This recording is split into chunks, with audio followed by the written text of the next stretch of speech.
Hey guys, welcome to another episode of the Entertainment Now podcast. My name is Nick. I'm Ian.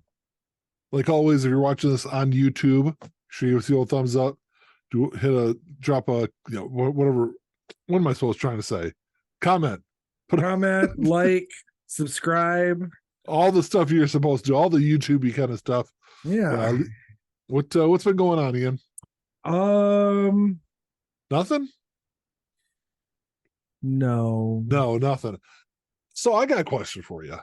Okay. So just recently, there was well, I guess not really just recently. There's like multiple times over the last couple of months, there's been this like ongoing theme. I guess it's not really an even ongoing theme, but multiple times this question has come up about new music that people are interested in. Okay. And I keep kind of coming back to that. Is it just me, or is rock music really vanilla and boring? A lot of it is. There's a lot that's not. But, There's some that's not. I would say like yeah. because whenever I talk about new and interesting bands that people that people have gotten into, it's like bands like Wilco and The Lone Bellow and like just like really kind of boring stuff. Mm-hmm. And I don't know if it's just me and my taste in music, Could but like be. it seems like all the popular stuff is just really fucking boring. One could even argue that And Greta then you Van have Fleet kind of falls under that category a little bit, just yeah, because I don't think they've really stretched their muscles yet. But yeah, and that's kind of where I was gonna say though, is like you have a band like Greta Van Fleet, which some of their music could be like that, but I think just the overall like sound of their music is very, very, very like based in the 70s. mm-hmm. It's not stuff that other people are doing today. Right. And so it's out of the norm. Right. It's out of that like boring vanilla mold. But because they have gotten some recognition for that, like a vast majority of rock fans fucking hate them Right. for that reason. Like you want your music to be popular and be good and be innovative and draw people into the genre that want to be innovative and do, push boundaries and do different things. That rock has been over its 60-year lifespan, Right. but you don't want the mainstream to embrace your music. Well, I mean, that's the same thing, same problem that Green Day had. All the punk people were like, as soon as they went mainstream, they're like, oh, they're sellouts. Well, no, that's what they're there for. That's how you get more of it. Yeah. That's how you get these bands to succeed and produce more stuff. They have to be mainstream.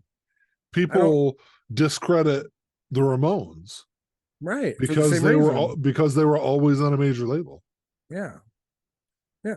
So, but at least there was like I feel like nowadays you've got very, very, very, very, very few bands that are like pushing music. Yeah, that I can't argue with. I think there's a lot of potential in a lot of these artists, but whether or not they achieve their full potential or stretch their potential is a huge question. And they're not yet. I mean, there's a lot of bands that are not yet. I will say that. Oh, go ahead. Finish I was just going to say, a lot of bands that I'm coming across that are newer bands. A lot of them aren't even American bands. They're Swedish bands. They're Norwegian bands. Yeah. And yeah, to a great extent, they're. You could argue that they're slightly derivative, but they're doing stuff that no one else is doing, even if it is derivative. They're doing what Greta Van Fleet's doing with, say, 70s Zeppelin-esque pop or Zeppelin-esque rock. They're doing that with like doom metal and 80s synth pop or synth rock. Yeah. But they're bringing a new level to it and blending genres a lot of times more so than any of what they're deriving from did. Yeah. but it's not, you're not seeing it a lot with American bands. I No. say the Rival Sons, they're kind of on that same level with Greta Van Fleet, but I think they're doing a little bit more because they're embracing a much more folk blues rock element to it, slightly more, say, late 60s rather than the early 70s. I mean, you when you listen to Rival Sons, you can definitely. By the way, their new album comes out pretty soon. Yeah, I'm excited. They are definitely, you can definitely hear an influence from the 60s and early 70s in their Right. music. Their new album, though, they said is a lot more closer aligned to their first couple of albums. Okay, Than say which like, I like than those say like albums Dark a lot Fighter. too. Yeah, Right. yeah. I like those I albums too. don't think they've got a bad album. No, and I think those earlier albums are even more so kind of in that late 60s blues rock folky, hard edge folky element. So, but I think it's funny, like, because running a music based YouTube channel and running a music based Facebook group, I get a lot of people are like, hey, you really need to if you like this, you really got to check out these bands, you'll really love them. Right. And I listen to them and I'm like, this is not good. Yeah, it's not. Like, if you like, and comparing it, and of course when people say if you like band X, Y, and Z, look at this band, of course I'm going to compare them to the bands that I listen to. And it's just not like, I don't remember what band it was, but someone was like, oh, you haven't listened to this band, and they're like a pretty popular band. And I was like, nah, I never really got into their music. And they're like, well, you really have to listen to this album. This one album in particular is one of the greatest albums of the 2000s. I was like, oh, okay, I'll check it. I'll listen to it. And I remember, it's like, I listened to it all the way through, and I was like, I got done with the album, and I was like, that is an album of filler. Like, there's not a single standout track on that fucking album. What band was this? I don't remember what band it was. Oh, okay. I'd have to go back through my DMs, because people DM me stuff. Right. And then, like, there was a conversation in a Facebook group just recently also about what people thought the best albums of the year were. And it's like a lot of the same shit. Like, I'll do a list. It's like, band after band after band. It's like, it's just really basic.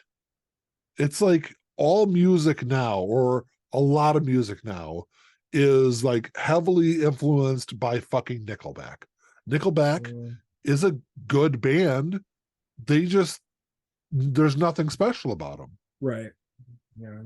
I feel like that's where a lot of music is nowadays.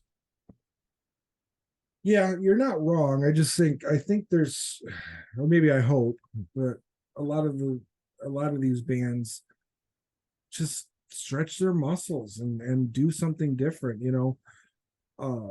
Not everything David Bowie did was great, but you could never accuse him of not being different every fucking album. Yeah. Trying something new every fucking time. Real quick, sorry to interrupt you, but when the new Lucero album came out earlier this year, man, people were raving about that fucking thing. And they're a band that I've listened to a couple of times, but never really liked. Like, I listened to the new album, man, and just like, it's basic vanilla fucking rock. Yeah. And I blame it on the industry. Like, 100%, it's the fucking music industry's fault. Yeah, I mean, it has to be, at least mostly. The problem could also, you got to blame the fans a little bit too. If the fans aren't exploring and looking here's the beyond. thing, though, Ian, and here's the thing you have to remember, though, is like, a vast majority of innovation is in rap. And it has been in rap for almost a decade now. I don't know. I kind of felt like rap was kind of getting stale there for a long time too. Oh, man. And you're seeing, like, especially, I would say, over since like 2014, 2015, when you had guys like Mac Miller and some of those, Lil Peep and guys like that coming up in hip hop and in rap, and you're seeing like all this like emo influence and trap influence and all this other stuff coming into rap and Mhm. really kind of creating all new genres. Rap has been pushing the fucking envelope for a decade now. Mhm. And that's where the innovation is. And, Mhm. you know, you have some of those artists have crossed over and done some rap some rock stuff. You know, Lil Lotus is a guy that you know, had a rap career, did a really fucking good rock album. Mhm. You know, Mod Sun has come over and done rock stuff. You've got Machine Gun Kelly, who came over and did some rock stuff and had a whole lot of success with it too. Mhm. But of course, you know, people called him, you know, a sellout for, you know, because they said that Eminem chased him out of rap and all this other stupid shit, and that he's a Mhm. pedophile, and you know, it come at him for, sorry, I made to hit my mic there, Mhm. from 100 different angles, and really kind of glossed over the fact that he, I think he's an example of what we're kind of missing in rock, because there, like, you're right, there are bands out there that are making great music, that Mhm. are pushing the envelope, that are doing new and interesting things, but unfortunately they don't have personalities. Like Well, and the ones I there's was no talking about were like they're foreign bands too. They're it's tough. It's tough for a band, especially one that comes from a country where English isn't the primary language, even though they're singing in English. It's just tough for bands like that, historically to cross over into the US mainstream kind of yeah. thing.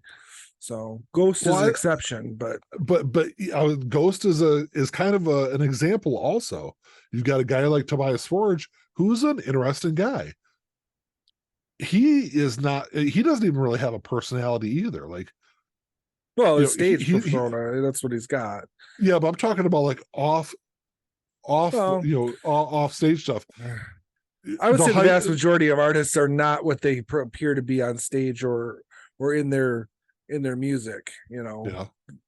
So you can't really, they're two different coins, in But fact, what or I I'm wouldn't even saying say though two is like sides. they're for a long time. They're from like the, at least from like the early 60s until the early 2000s. People want to be rock stars. Mhm. People don't want to be rock stars anymore. No, they just want to be famous. They just want to be famous and they want Mhm. to release music. And that's like, and I get it. Like, it's about the music. I get that. Mhm. But like, there's no drive to be Axl Rose. There's no Mhm. drive to be, you know, David Bowie. There's no drive to be Freddie Mercury. There's no Right. drive to be, you know, Billy Joe Armstrong. Mhm. He's an interesting character that's obviously not really anymore. He's old now, but like, Mhm. there's no one that outside of their music and outside of their stage performance is drawing eyes to their music. You've got, like you said, there are bands out there that are doing new and interesting stuff, but they're not being recognized. Right. And they're not being recognized by the mainstream. They're not being recognized by the industry. They're not being recognized by labels because the money's not being put behind them. Right. Well, I mean, you could argue that a lot of that comes from, we're now what, 20, almost 20 years into the American Idol generation, where it's not about innovation, it's about copy. It's about, like you said, just strictly image and persona. I mean, Yeah. that's all it is. See, but the thing It's is, very like, it's very shallow and very vapid. and that's what the music industry wants. Well, because it Because sells. be, Because people well, still watch American fucking Idol because and here's the The thing. Voice and all that other shit. Because when you have a big artist that is able to create buzz and generate views and things like that, they're a lot harder to control. Mm-hmm. You know, Prince was somebody like that, and you know, the record labels, the industry couldn't control Prince. Right. You know, they don't want musicians like Prince. They want his music Yeah. because they want to make money. I was gonna say they made plenty of money off of them Yeah. anyway. Oh, absolutely. But they want to be able to just burn through and just move on to the next person. They want, Right. just nothingness on stage. They just want to sell the music. Right. And that's why I think we've gotten to this point where, you know, but how is that way in rock, but it's not that way in rap? Mhm. Are rap labels do rap labels look at their artists differently?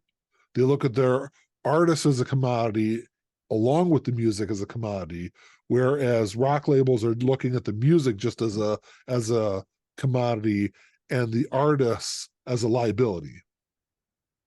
Well, I don't know if it goes quite that far, but I would say that, and I'm speculating here because I'm not, you know me, I'm not a huge hip hop fan. So I would say that there's a difference in the culture of the music. And I'm not talking about race culture. I'm talking about what is part of, you know, like in the 70s with rock bands, the culture of the heavy So partiers and the drinkers and the so drugs. What I'm saying is, rap is the music, hip hop is the culture. yeah, I guess that's kind of what I'm saying. And it's That's what I the mean. What it labels, is. and the labels are selling more the culture rather than the music necessarily, which may free up the artist to kind of be a bit more experimental Yeah. because it's less of a concern. Whereas you're not selling with a rock band, you're selling a unit. And yes, the unit has to have a certain image and a certain persona and culture, but you can't what? You said the unit needs to have a certain image. Well, the unit of the group. You're a fucking child. I know. um the group has to have a certain image that isn't as marketable. You know, Yeah. it becomes it's a part of the marketing, but it's not an entirely separate entity. Yeah. Whereas with hip hop and rap, there's a separation there that maybe gives, and like I said, I'm speculating here, but maybe it does give the artists a bit more freedom than it does rock artists. You know, I think where it kind of comes from. if you're Nickelback and you try to put out an album that's completely different, first of all, I'd be shocked because you're Nickelback. But second, Yeah. the record label's going to go, "What is this? What are you doing?" You know, Yeah. fine, we'll put your album out, but you know, we're not going to promote it. We're not going to push it. You're not going to get radio play. We're not going to finance any of the Yeah. marketing for it because it's not. This isn't what Nickelback should be.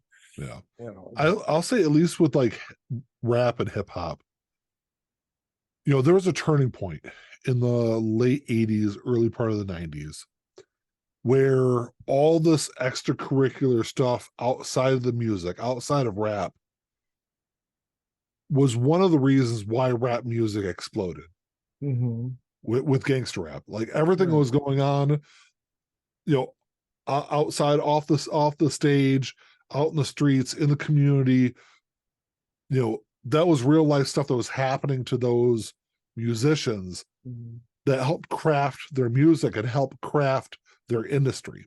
Yeah. So that's Well, why there I was think there's the movement I, of music was moved by the movement of society and things that were yeah, going on around them. yeah. Yeah, absolutely. So that's why I think that there's probably this like deeper ingrained um push in rap labels to have these bigger, larger than life characters as their musicians, you know, as you know, on their label. You know, Eminem is an example of a guy who, you know, is not like what you see on TV, is not Right. like what you see or hear on his albums, and he's even said that. You know, that's a persona, the Slim Shady persona that he's had his entire career in public is not what you see. You know, if he was just Marshall, you know, 24/7, would he have the career that he has? Probably not. Right. Well, I mean, I've never believed that what you see on stage, no matter what artist it is who they are in real life. I've never Yeah. believed that. And you know, a lot of the artists that I grew up with, like Alice Cooper. I mean, that's the perfect example. There's no connection between the Alice on stage and the Alice in real life. We all know that. Yeah. And there Yeah. when there was, he almost died because he was, drugs and alcohol. Yeah. Same with Ozzy. I mean, we've seen Ozzy at home. There was a whole fucking show dedicated to it. Is he the Prince of fucking Darkness? No, it's not. No, And I think that's a persona true. that was built. Right.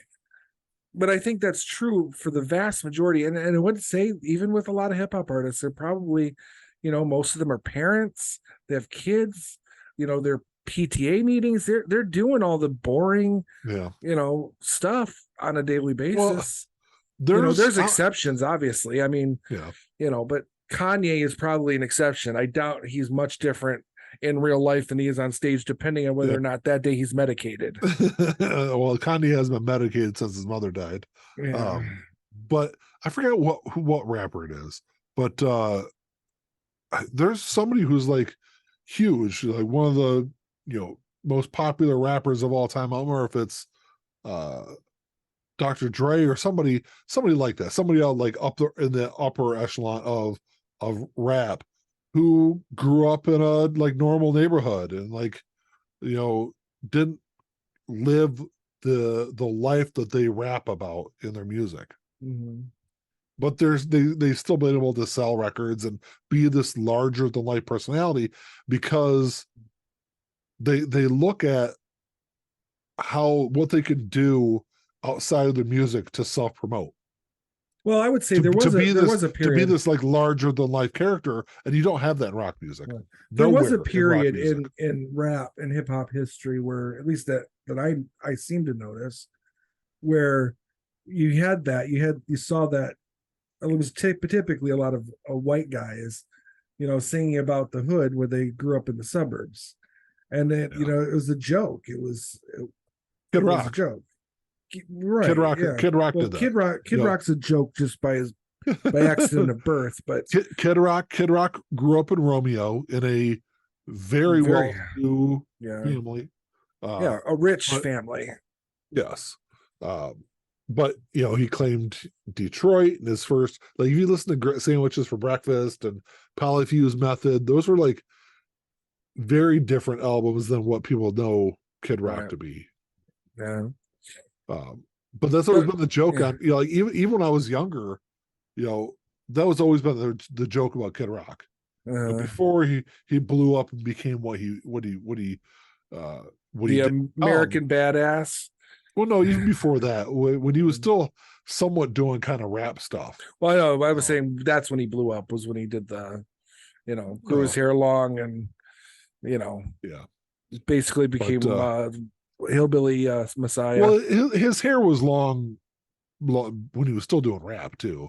But it doesn't matter. You understand my point. Yeah, I understand what you're saying. But yeah, it was he was somebody that was like rapping very different things than what he grew up with. But kind of going back to my original point is like, there's no one out there.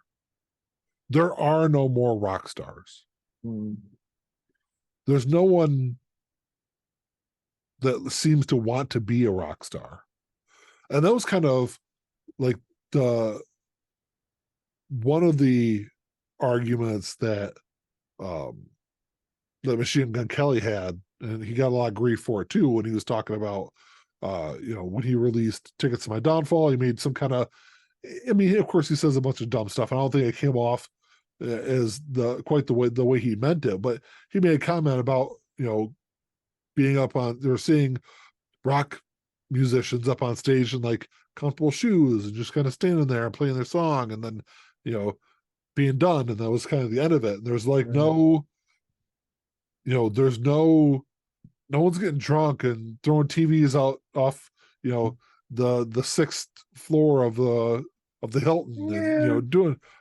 I mean, that's great, but I mean, that doesn't interest me at all anyway. But what I'm saying though, it's like, it's those like people that were doing crazy shit like that were those Axl Roses, James Hetfields, those Kurt Cobain's, Eddie Vedder, even though Eddie Vedder has probably never quite been like that, but he had a public persona. Right. He was a larger than life character. But I don't know. I mean, there's definitely a lot to be said for that, and I mean, and it would probably benefit rock music in general to have more of that. But I don't.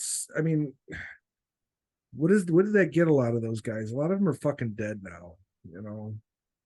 But so, and I mean, the same thing goes for the rap artists. Where did that? I don't know. Mac Miller's dead. Lil Peep's dead. A lot of them guys are dead. Tupac, Biggie. I mean, Tupac was. Well, I was talking about I was looking at like newer people, but newer people, yeah. When was the last time you heard of a rock star dying of an overdose? It's been a while. It's been a while. Hadn't been in the industry for a long time, and really the last two big ones we lost that weren't from old age were fucking suicides. Yeah. Yeah. But I think that's why you're not seeing innovation pushing of boundaries in rock music anymore on any kind of large scale, is because people don't strive to be a rock star anymore. Right. I think it'll come around. At least I hope it does. I don't think it is. I don't think it will be. I think so what you're saying is rock is dead. I wouldn't say rock is dead. I would say that rock we spent the last 7 years almost making the argument that it's not dead, because it's not. There is still great rock music being made on a large scale. I don't want to say it's on life support, but it's largely been marginalized and been passed over by other genres.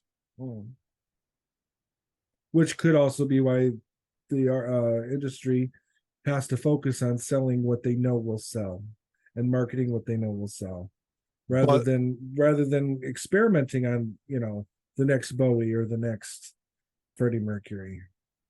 But there are people, but the next Bowie. I will say a lot of those musicians. Look at Metallica. Metallica was a band that self-promoted all their stuff before they got signed.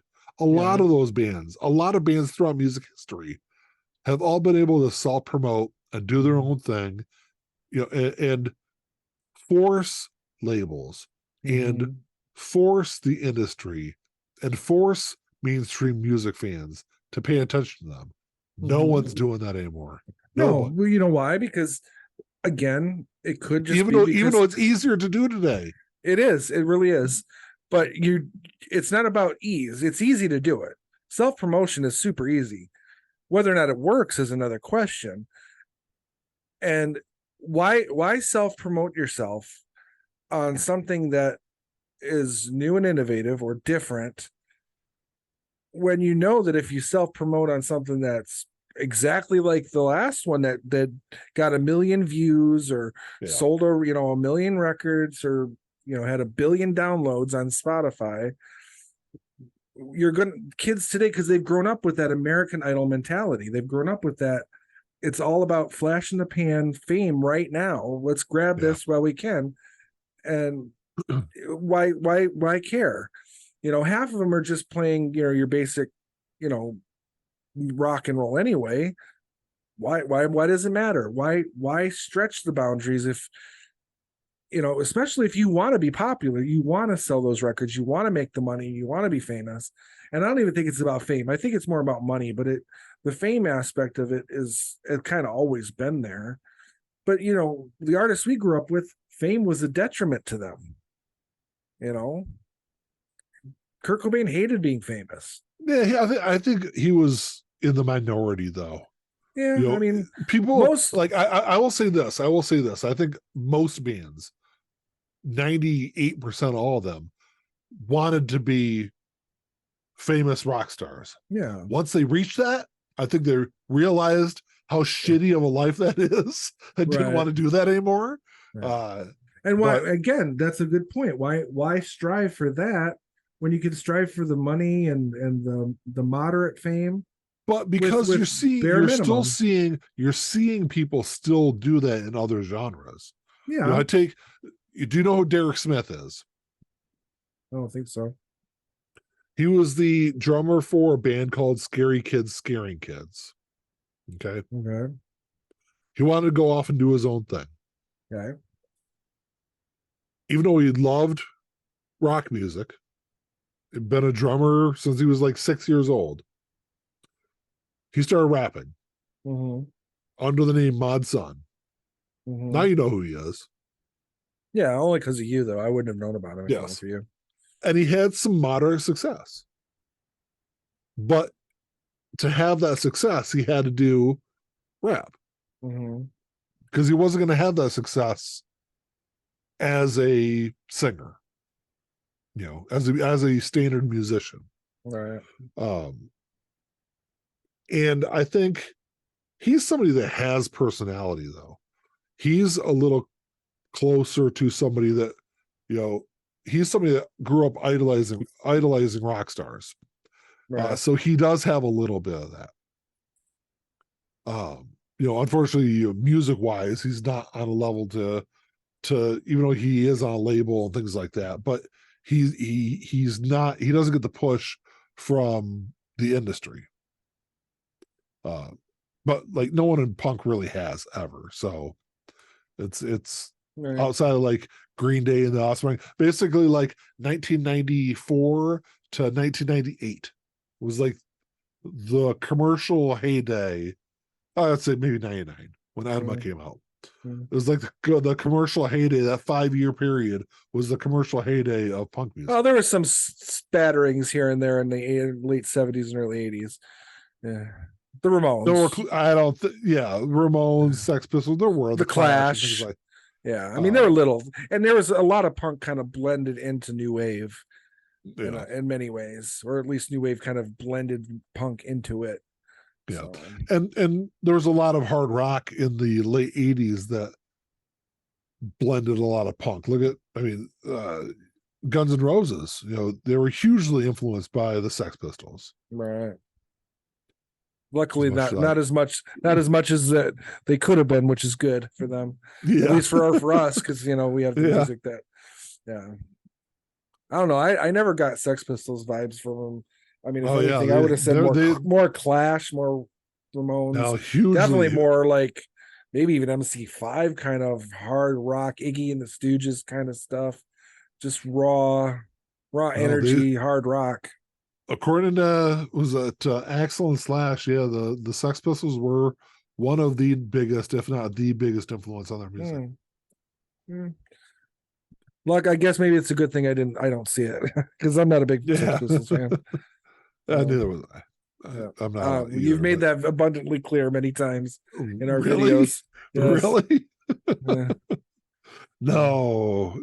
Yeah, but I don't know. I have hope for the future of rock. I just, it's going to take time, and it's going to take. There's another Bowie out there somewhere. Maybe they're not even born yet. Who knows? But there's got to be another Bowie. There's got to be another Lennon. There's got to be another, whoever to push the boundaries. They're just not there yet. And until then, we're going to have to deal with some very bubble gummy kind of rock music. Vanilla. But the thing is, but that's what I'm saying though, is like this vanilla rock thing has largely been around, I'd say, for going on 15 years. Yeah. And that's why I said I don't know if we'll ever get. You say like everything's cyclical. I don't think that is cyclical. Like I don't think we'll ever have like another heyday of rock music. Maybe not. I think a lot of the. I don't think it is either. It'll just stay largely vanilla. But like I said, I think a lot of the people always has been vanilla, in my opinion. It's just, you get your occasional lightning in a bottle situations. But I think we'll see though. I think anything that's being produced to a market for pop as a popular product, it's all vanilla to me. I mean, hell, I would argue that even to some, the modern rap would probably be vanilla too. I mean, are those artists that you mentioned earlier, are they doing body count? Are they doing Well, uh, body count was uh something very NWA? different. I mean, what, body count? Yeah. Body count Yeah, was like still, metal, but it was hip hop metal. It was still hip hop. It was something that had never been done before at to that it was point. like it was Ice-T. Yeah, but it Yeah. was new. It was innovative, like you said. Yeah. NWA. I doubt there's artists that are pushing those boundaries because they don't have to. Even though they might be Yeah. doing innovative things, they're not pushing those boundaries. They're not starving the way that those artists were either. So, everything right now, the world is just, everything is saturated with everything. Music is saturated, movies are saturated, the choice of everything is saturated. And of course, what you're going to see mainly is the vanilla stuff, because that's what most people don't care. They don't. They don't. They're not I think looking. The vast majority of your music audience, and say in this country, because that's all I can really argue.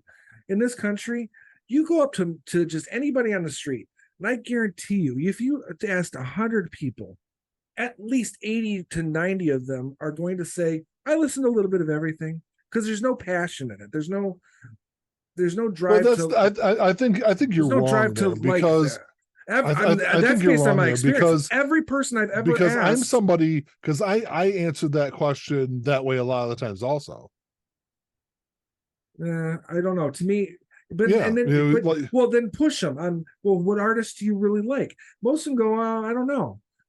That's what I'm talking about. I'm not talking about people who like a broad variety of music. I'm talking about people who just care. They put on the fucking radio in the car. It's top 40. They're not paying attention to any of it. a lot of that is a victim of streaming, but I don't. People. Streaming, you have more choice. You can choose what you listen to. I'm talking about people who really don't fucking care. It's like, oh, But that what I'm song's saying though is good. like a victim of streaming is, because a lot of times I would say a lot of people listen. They don't listen to albums.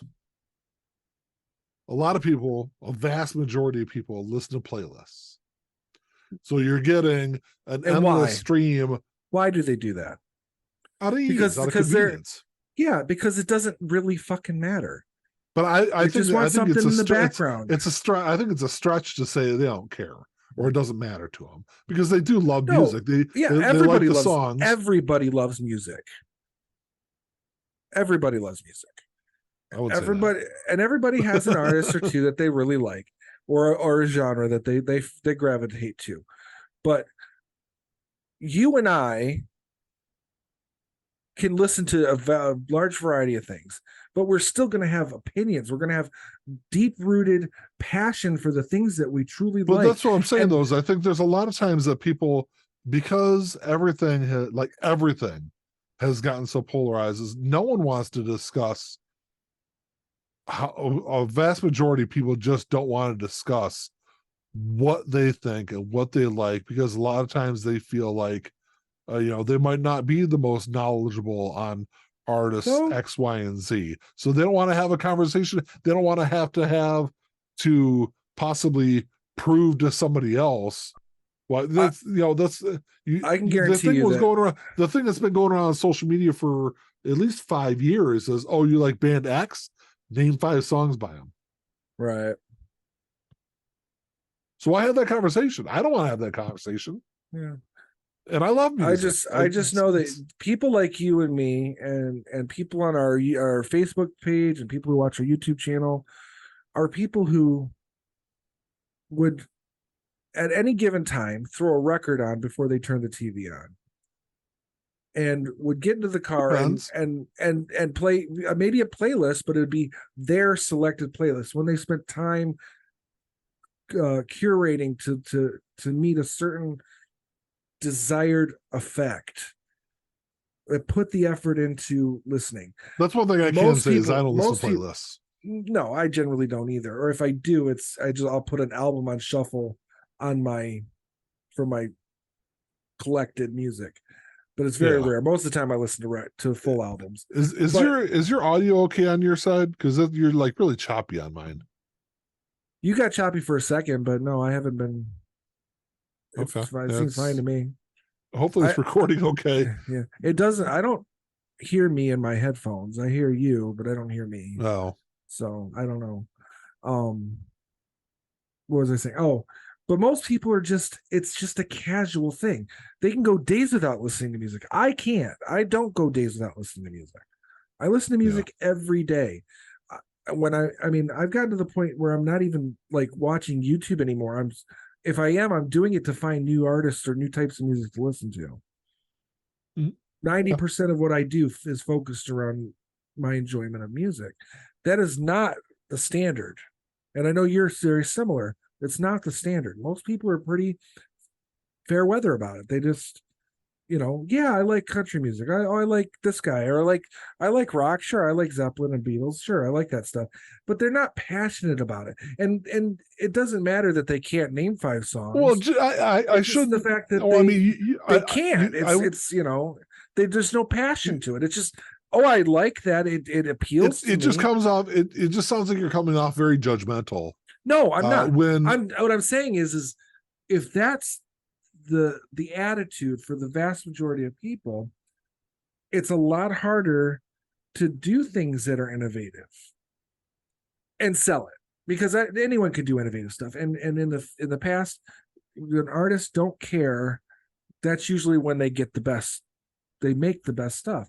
And I'm not blaming the audience necessarily for that. I'm just saying the industry is there to make money. They could care less. Oh yeah, that's why I said. That's why I said I blame the industry for the vast majority of it. If you could record yourself humming a single note for 40 minutes, and put it on a record and sell it, the record company will do it. They don't give a shit. They jump all over it. Yeah. But if the audience isn't clamoring for anything new, which I don't think they are right now. There is an audience. They are. There's not clamoring for rock music. The vast majority of the audience is not. They're watching their Grey's Anatomy, or they're getting their music from American Idol or The Voice. They've got their silly playlist. I think you're making really big generalizations. Well, I think you're making a generalization about rock then in general, because I think if people spent the time to look, there's artists out there that are pushing the boundaries. They're just not in the mainstream. They're just not in the mainstream. There's just not that many of them. And I mean, the hip hop artists that you mentioned, I might even know some of the names but I don't know their music. So how would I know if they're pushing any boundaries? That's your opinion. But see, that's your opinion. No, they are though. I mean, that's your opinion. As someone that pays attention to hip hop and has. That's my point. As someone who pays attention. The vast majority of the audience is not paying attention. Is my point. I would say they are, and that's why people are paying attention to hip hop and rap over the last decade more so than rock music. It goes back to what I said about how it's marketed too. There's a different type of marketing that's required, or at least engaged in. I'm not saying you're wrong. I'm just saying, and that's what I'm saying. I think you're overgeneralizing. That's why I said a lot of it goes back to the labels. And the labels, I don't know. I don't want to keep going around in circles on this conversation, but I just thought my point is that what obviously you're not entirely wrong, but I just think there's more hope than what you're giving it, because I think Taylor Swift is vanilla and boring, and she sells 1 billion fucking records. So, it's not pop music. Rock and hip hop, it's all pop. That's the popular part of it. That's mainstream part of it. It's popular. No. Yes. Well, there's not a whole lot of popular to rock music. Not right now. The stuff that it is, and to be honest, and the stuff that rock is has been out of boring. favor. Rock has been out of favor for 30 fucking years. Hip hop has been the dominant mainstream music. I would say 30 years. I would say going back to the early 90s. I'd say 15 to 20. No. Rock was very popular in the early 2000s. But hip hop was hugely popular when we were in fucking high school, which was 30 fucking years ago. I would say, yeah. And I would say that rap has definitely made inroads. The shift was occurring then. Hip hop and rap were shifting upward, and rock was shifting downward back when we were in high school, Nick. Yes, there was a lot of big stuff after that. It was a lot of big stuff. The shift started then, is my point. Well, the shift started in like 88, actually. But when we were, that's what I'm talking about, 30 fucking years ago. But so rock music was still hugely popular 20 years ago. Some would argue it's still hugely popular now, just not as popular as it used to be. Just saying. All right, we're gonna have to agree to disagree on that one, because see, the sad thing is we're not really disagreeing. What we're really disagreeing on is where the potential lies, and I just don't think rock will ever be what it was again. I don't think it has to be. I would just like to get some. I think most people would be happy with rock that isn't just basic rock. Get some new stuff in there. There's also I don't care if rock is mainstream. There's no complexities to rock anymore either. No, there's not. That's the other big problem. That could be because the artists they're doing the bare minimum in terms of teaching themselves an instrument, and then they're going out and playing the bare minimum of music. Yeah. Who knows what that is. Any question or comments, you can email us at entnowpod@gmail.com. We'll have to finish this conversation another time, since I keep going on about it. But I don't know. It's interesting. We'll definitely talk about it again. But anything else you want to add, Ian? No, right, that wasn't our topic. That was not our topic, but we will get to our topic eventually. But right. So, all right, man. Until next time. Talk to y'all later. Peace. Play my role, let me tell you about it. This shit right here, man, I'm about it. Only real niggas reside around me. Yo, old lady, drop a guard around me. Dip like I know you can, bitch. Show me the ropes like we in the